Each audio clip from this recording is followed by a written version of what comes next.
السلام علیکم ورحمۃ اللہ وبرکاتہ۔ الحمدللہ وکفی والسلام علی عبادہ الذین اصطفی، اما بعد فاعوذ باللہ من الشیطان الرجیم، بسم اللہ الرحمن الرحیم۔ جی الحمدللہ ہمارے آج کا تفسیر کا جو سبق ہے حج بدل کے احکام بتائے جا رہے ہیں کہ حج بدل کے احکام کیا ہے۔ بخاری شریف میں روایت آتی ہے کہ حجۃ الوداع کے موقع پر ایک نوجوان عورت حضرت صلی اللہ علیہ وآلہ وسلم خاتم النبیین کے سامنے کھڑی ہوئی اور کہنے لگی، حضرت بے زیادہ ہے اور میں مسئلہ دریافت کرنے پر مجبور ہوں کہ باپ بوڑھا ہے، یہاں تک کہ لا یثبت علی الراحلۃ، سواری پر بٹھاؤ تو سنبھال نہیں سکتا، گر پڑتا ہے تو سنبھال نہیں سکتا، یعنی سنبھال نہیں سکتا، گر پڑتا ہے، یعنی پیدل چلنا تو درکنار، سواری پر بٹھاؤ تو خود سنبھل نہیں سکتا، اتنا بوڑھا ہے لیکن مالی توفیق ہے۔ حضرت یہ فرمائیں کہ کیا میں اس کی طرف سے حج کر سکتی ہوں؟ آپ صلی اللہ علیہ وآلہ وسلم خاتم النبیین نے فرمایا ہاں کر سکتی ہو۔ تو معذور کی طرف سے دوسرا آدمی حج کر سکتا ہے اور ثواب دونوں کو ملے گا، لیکن حج بدل وہی شخص کر سکتا ہے جس نے پہلے اپنا حج کیا ہو۔ حدیث شریف میں آتا ہے حضرت صلی اللہ علیہ وآلہ وسلم خاتم النبیین طواف کر رہے تھے تو ایک آدمی طواف کرتے ہوئے یہ تلبیہ پڑھتا تھا، لبیک کا عن شبرمہ، اے پروردگار میں شبرمہ کی طرف سے حاضر ہوا ہوں۔ حضرت صلی اللہ علیہ وآلہ وسلم خاتم النبیین نے فرمایا کہ شبرمہ کون ہے؟ تو اس نے اپنا بھائی یا دوست بتایا کہ میں اس کی طرف سے آیا ہوں۔ آپ صلی اللہ علیہ وآلہ وسلم خاتم النبیین نے فرمایا کہ کیا تو نے اپنا حج کیا ہوا ہے؟ وہ کہنے لگا کہ نہیں۔ آپ صلی اللہ علیہ وآلہ وسلم خاتم النبیین نے فرمایا کہ پہلے اپنا حج کرو پھر شبرمہ کی طرف سے کرنا۔ حج بدل میں بڑی پابندیاں ہیں کہ جب آدمی احرام باندھ لے تو اس کے بعد احرام کھول نہیں سکتا جب تک عید کا دن نہ آ جائے۔ بدل میں بڑی پابندیاں ہیں۔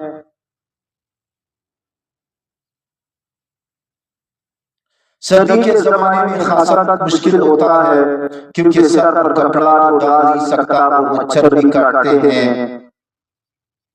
ایک دو مہینے اگر آدمی حجامت نہ کرائے تو حلیہ بدل جاتا ہے تو حج بدل خاصا مشکل ہے۔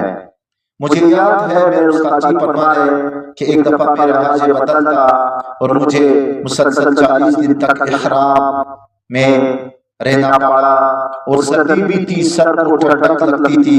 حضرت شیخ صاحب نے ایک دن فرمایا کہ وہاں مجھے کسی واقف نے نہ پہچانا سوائے مولانا غلام غوث ازاری رحمۃ اللہ علیہ کہ تو بہرحال اللہ تعالیٰ محمود شریف جل جلالہ نے مہربانی فرمائی اور حج مکمل ہو گیا۔ تو معذور کی طرف سے دوسرا حج بھی کر سکتا ہے، دوسرا آدمی بھی حج کر سکتا ہے، اور مرد کی طرف سے بھی مرد بھی جا سکتا ہے، عورت بھی جا سکتی ہے۔ اگر عورت معذور ہے، ایک عورت نے حج کی ہے، دوسری عورت اس کے بدل جا سکتی ہے، اور عورت کی طرف سے مرد بھی جا سکتا ہے اور عورت بھی جا سکتی ہے۔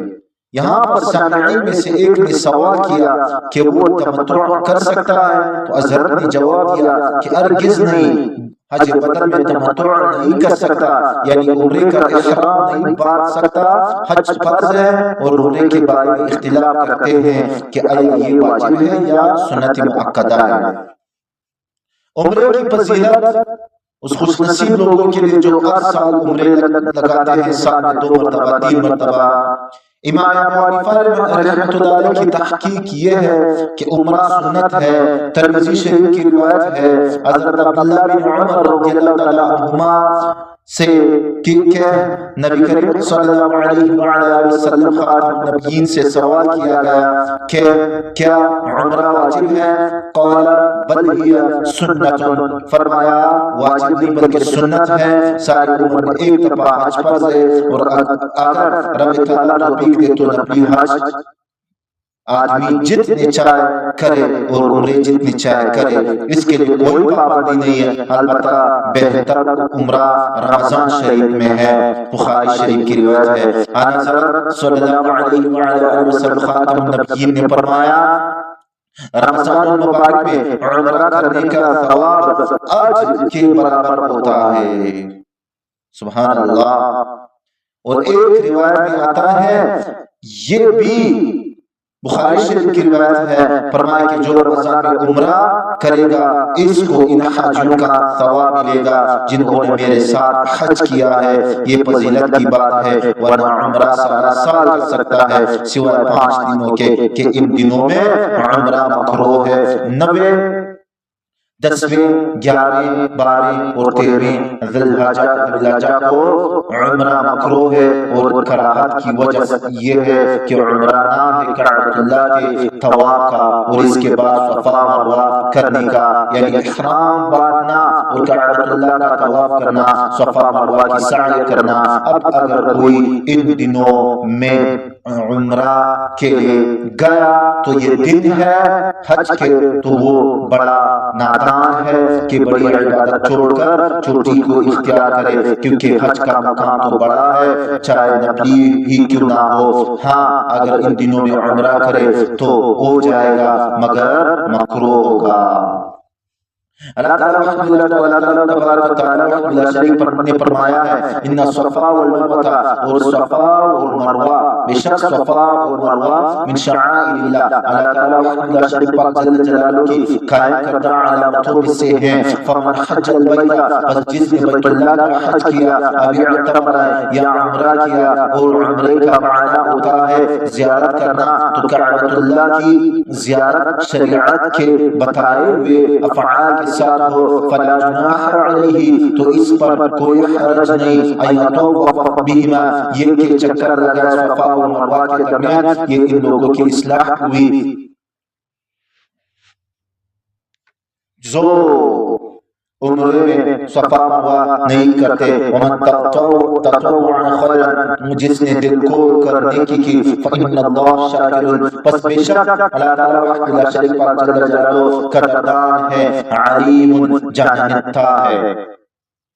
اگر اللہ تعالیٰ جل جلالہ کتمان علم کا گناہ بیان فرماتے ہیں، پھر یہود نصارہ کا ذکر تھا، الذین آتیناہم الکتاب، وہ لوگ جن کو اپنی کتاب دی ہے، اللہ تبارک و تعالیٰ فرماتے ہیں یعرفونہ، اس نبی کو اس طرح پہچانتے ہیں کما جس طرح یعرفون ابناءہم، پہچانتے ہیں اپنے بیٹوں کو، لیکن وَإِنَّ فَرِيقًا مِّنْهُمْ لَيَكْتُمُونَ الْحَقَّ، ایک گروہ جماعت ان میں سے حق کو چھپاتا ہے، تو یہ جو حق کو چھپانے والے ہیں ان کی رب تعالیٰ تردید فرماتے ہیں، ان الذین، بے شک وہ جو یکتمون، جو چھپاتے ہیں، ما انزلنا، اس کو جو ہم نے نازل کیا ہے، من البینات، واضح دلیلیں اور واضح حکم نازل کیے ہیں، والہدی، اور ہدایت ہم نے نازل کی ہے، تو جو لوگ ان کو چھپاتے ہیں، من بعد ما بیناہ، بعد اس کے کہ ہم نے اس کو بیان کیا، للناس، لوگوں کے لیے، فی الکتاب، کتاب میں، اولئک یلعنہم اللہ، وہ لوگ ہیں جن پر رب تعالیٰ بھی لعنت بیچتا ہے، ویلعنہم اللاعنون، اور لعنت بیچنے والے سارے لعنت بیچتے ہیں۔ جی الحمدللہ ہمارے والا آج کا تفسیر کا جو سبق ہے وہ یہاں پہ اختتامی مزید پہ پہنچ گئے. کل ہم انشاءاللہ آپ کو حق بات چھپانے کی جو مذمت ہے وہ بتائیں گے انشاءاللہ. وآخر دعوانا ان الحمدللہ رب العالمین.